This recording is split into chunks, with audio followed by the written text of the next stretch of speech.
Hello दोस्तों, स्वागत है आप सभी का हमारे YouTube चैनल सक्सेस मिरर 2.0 पर। तो दोस्तों, आज हम पढ़ेंगे एसएससी जीडी के most of 20 selected VY question, साथ ही प्रत्येक क्वेश्चन से रिलेटेड फैक्ट के बारे में भी। तो बिल्कुल भी स्किप ना करें और हमारे साथ लास्ट तक बने रहें। और अगर आप हमारे चैनल पर नए हो तो प्लीज सब्सक्राइब कर बेल आइकन को दबा ले, ताकि हमारे आने वाली लेटेस्ट वीडियो आप तक सबसे पहले पहुंच सके। और लास्ट में मैं आपसे क्वेश्चन भी पूछूंगा, जिसका आंसर आपको कमेंट बॉक्स में बताना है। साथ ही आप हमारे टॉप 20 क्वेश्चन में कितना अटेम्प्ट कर पाए वो भी कमेंट बॉक्स में जरूर लिखेंगे। तो चलिए स्टार्ट करते हैं। हमारा आज का पहला सवाल है, ग्रीष्म काल में आने वाले तूफानों को निम्नलिखित में से किस राज्य में काल बैसाखी के नाम से जाना जाता है? तो इस क्वेश्चन का हमारा राइट आंसर हो जाएगा ऑप्शन नंबर डी, पश्चिम बंगाल।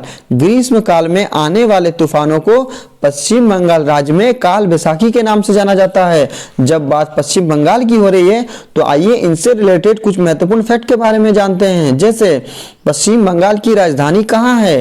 कोलकाता। पश्चिम बंगाल के वर्तमान मुख्यमंत्री कौन है?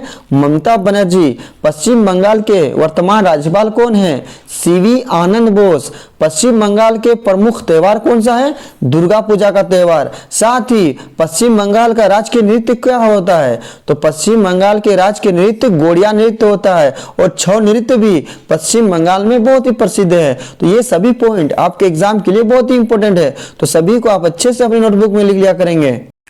हमारा अगला सवाल है, और हमारे अगले सवाल में बढ़ने से पहले दोस्तों हम आपको बताना चाहेंगे कि आज हमने जो क्वेश्चन सिलेक्ट किया है वो चुनिंदा और आपके एग्जाम के लिए बहुत ही इंपॉर्टेंट सवाल है। साथ ही हमारे बताए हुए पॉइंट को भी अच्छे से सुनेंगे, क्योंकि वहां से भी कई सारे क्वेश्चन आपके एग्जाम के लिए बनेंगे। तो बिल्कुल भी स्किप नहीं करना है और लास्ट तक बने रहना है। और अगर आप हमारे साथ लास्ट तक बने रहते हो तो ये आपके एग्जाम के लिए बहुत ही यूजफुल होगा। तो चलिए आगे बढ़ते हैं। हमारा आज का अगला सवाल है, भारत के निम्नलिखित राज्यों में से किस में सागौन का वन पाया जाता है? तो इस क्वेश्चन का हमारा राइट आंसर हो जाएगा option number A, Madhya Pradesh. Madhya Pradesh राज्य में सागौन का वन पाया जाता है। जब बात मध्य प्रदेश की हो रही है तो आइए इनसे रिलेटेड कुछ फैक्ट के बारे में जानते हैं। जैसे मध्य प्रदेश की राजधानी कहाँ है? तो क्या हो जाएगा हमारा? भोपाल। मध्य प्रदेश के मुख्यमंत्री कौन है? मोहन यादव। मध्य प्रदेश के राज्यपाल कौन है?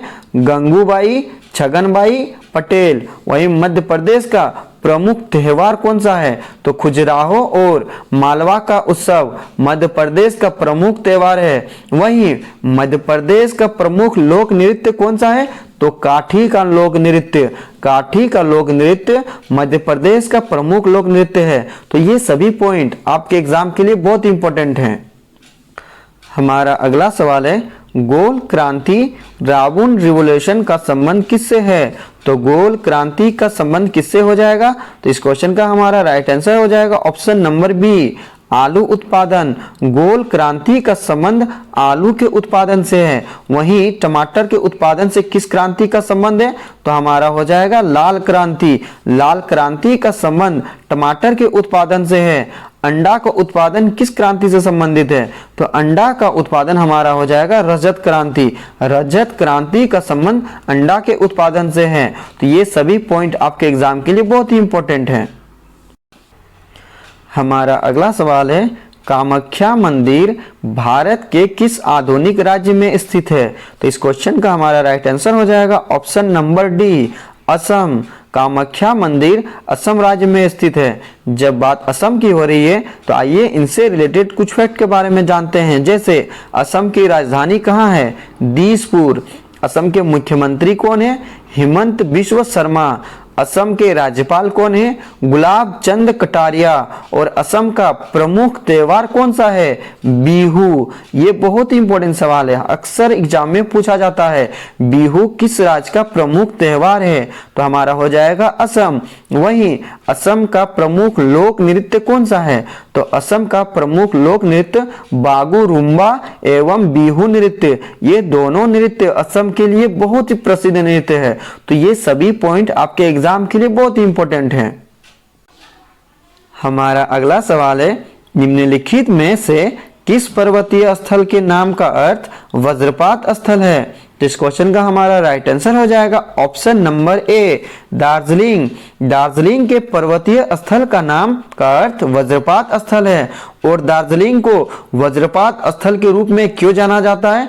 क्योंकि दार्जिलिंग शब्द का उत्पत्ति तिब्बती शब्द दोरजे से लिया गया है, जिसका अर्थ होता है वज्रपात। वहीं लिंग का क्या अर्थ होता है? स्थान या भूमि। इसीलिए दार्जिलिंग पर्वतीय स्थल के नाम का अर्थ वज्रपात स्थल है। और दार्जिलिंग किस राज्य में स्थित है? तो दार्जिलिंग पश्चिम बंगाल में स्थित है।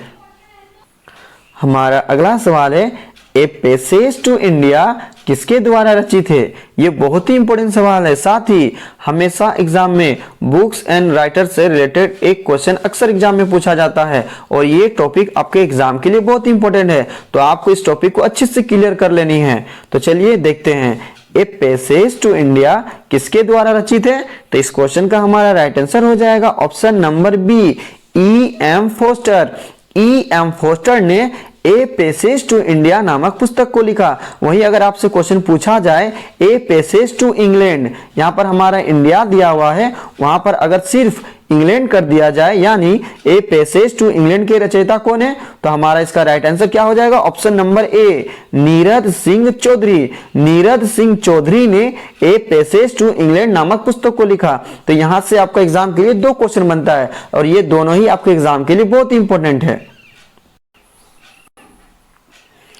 हमारा अगला सवाल है, राजीव गांधी राष्ट्रीय सद्भावना पुरस्कार सर्वप्रथम किसे मिला?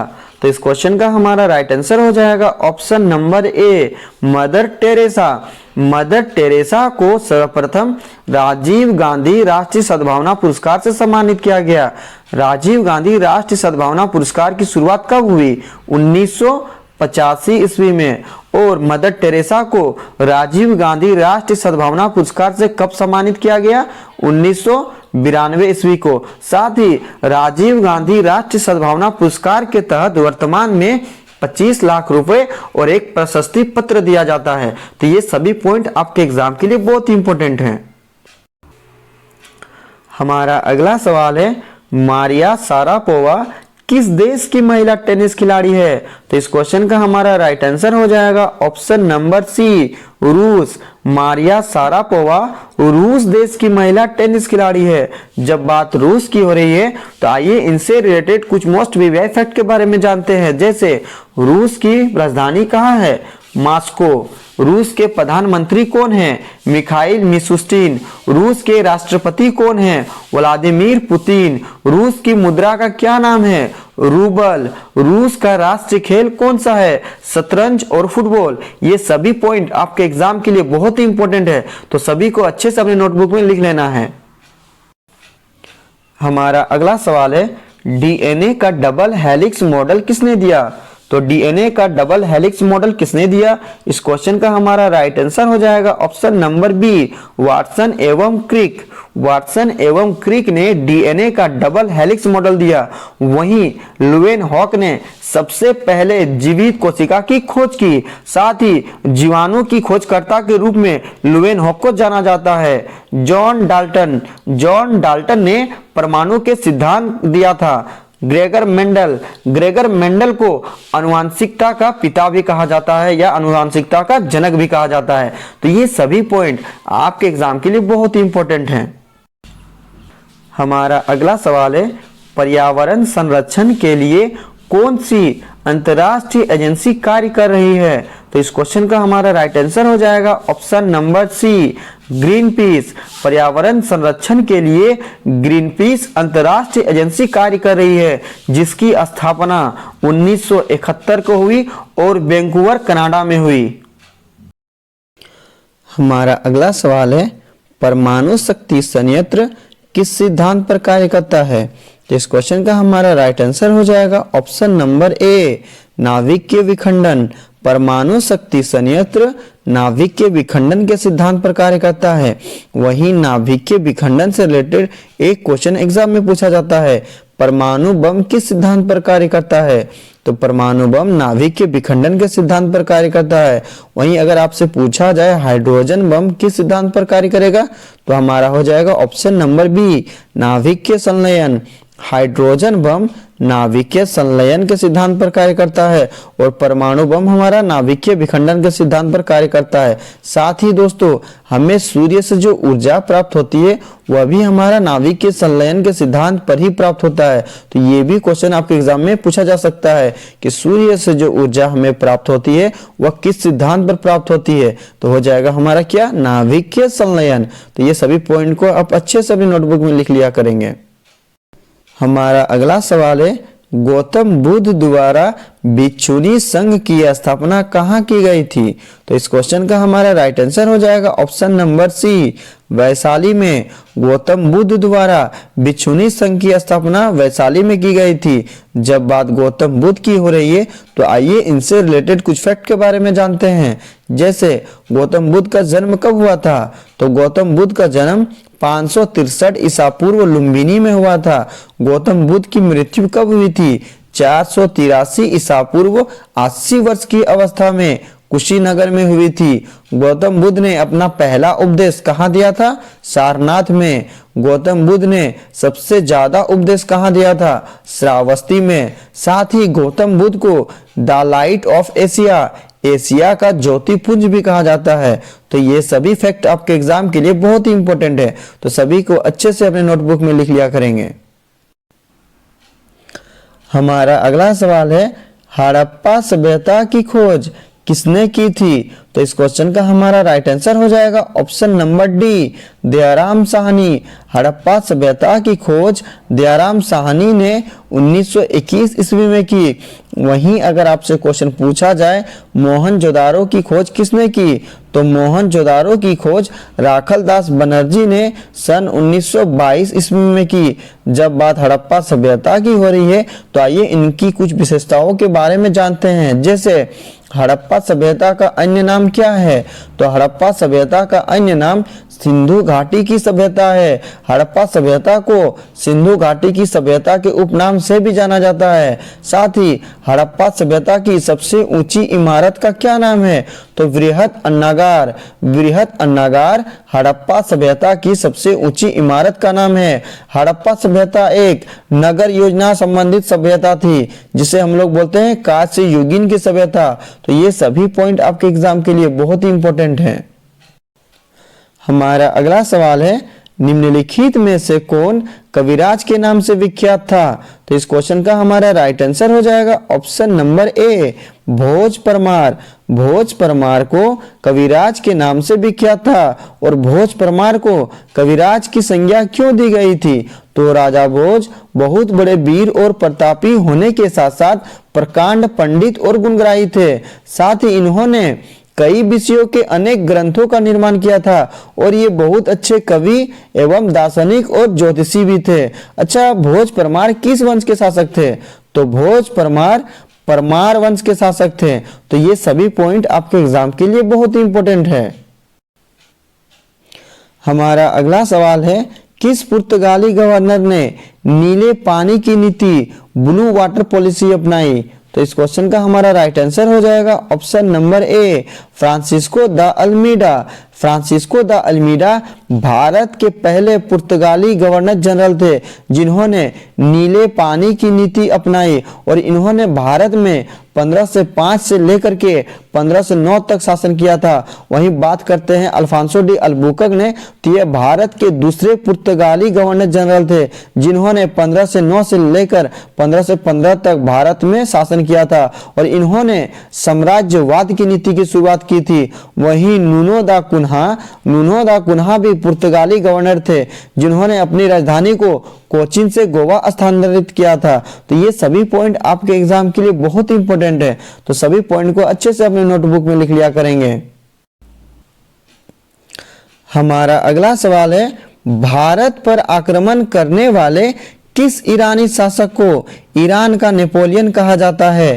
तो इस क्वेश्चन का हमारा राइट आंसर हो जाएगा option number C, Nadir Shah. Iran का नेपोलियन नादिर शाह को कहा जाता है। और नादिर शाह ने भारत पर कब आक्रमण किया था, तो नादिर शाह ने भारत पर सन 1739 ईस्वी को दिल्ली पर आक्रमण किया था, जहां पर इन्होंने शाहजहां द्वारा बनाए गए मयूर सिंहासन और सबसे पुराने कोहिनूर हीरा ये दोनों को लूट करके लेकर अपने साथ चले गए थे। अच्छा, ईरान का नेपोलियन नादिर शाह को कहा जाता है। हमसे एग्जाम में एक क्वेश्चन पूछा जाता है और बहुत ही विवेक क्वेश्चन पूछा जाता है, भारत का नेपोलियन किसे कहा जाता है? ईरान का नेपोलियन नादिर शाह को कहा जाता है। तो भारत का नेपोलियन किसे कहा जाता है? तो हमारा इसका राइट आंसर क्या हो जाएगा? समुद्रगुप्त। गुप्त वंश के शासक समुद्रगुप्त को भारत का नेपोलियन कहा जाता है। तो ये सभी पॉइंट आपके एग्जाम के लिए बहुत इंपॉर्टेंट है, तो सभी को अच्छे से अपने नोटबुक में लिख लिया करेंगे। हमारा अगला सवाल है, ब्रिटिश हाउस ऑफ कॉमन्स का चुनाव किस प्रथम भारतीय ने लड़ा था? तो इस क्वेश्चन का हमारा राइट आंसर हो जाएगा option number A, Dadabhai Naoroji. British House of Commons का चुनाव दादा भाई नौरोजी ने लड़ा था। जब बात दादा भाई नौरोजी की हो रही है तो आइए इनसे रिलेटेड कुछ महत्वपूर्ण फैक्ट के बारे में जानते हैं। जैसे दादा भाई नौरोजी को grand old man of India, Bharat के वयोवृद्ध के रूप में जाना जाता है। वहीं दादा भाई नौरोजी ने धन के निष्कासन का सिद्धांत दिया था। और दादा भाई नौरोजी ने कौन सा नारा दिया था? तो दादा भाई नौरोजी ने स्वराज का नारा देकर के स्वशासन की मांग की थी। और दादा भाई नौरोजी ने 1 दिसंबर 1866 को द ईस्ट इंडिया एसोसिएशन की स्थापना की थी। तो ये सभी पॉइंट आपके एग्जाम के लिए बहुत इंपॉर्टेंट है, क्योंकि यहाँ से कई सारे क्वेश्चन आपके एग्जाम में बनेंगे। तो सभी क्वेश्चन को अच्छे से देखें और सभी पॉइंट को अच्छे से अपने नोटबुक में लिख लिया करेंगे। तो चलिए आगे बढ़ते हैं। हमारा अगला सवाल है, भारतीय संविधान का निम्नलिखित में से कौन सा अनुच्छेद भारत के राष्ट्रपति को अध्यादेश जारी करने की शक्ति प्रदान करता है? तो इस क्वेश्चन का हमारा राइट आंसर हो जाएगा ऑप्शन नंबर सी, अनुच्छेद 123। भारत के राष्ट्रपति को अध्यादेश जारी करने की शक्ति अनुच्छेद 123 प्रदान करता है। वहीं अनुच्छेद 74 का संबंध किससे है?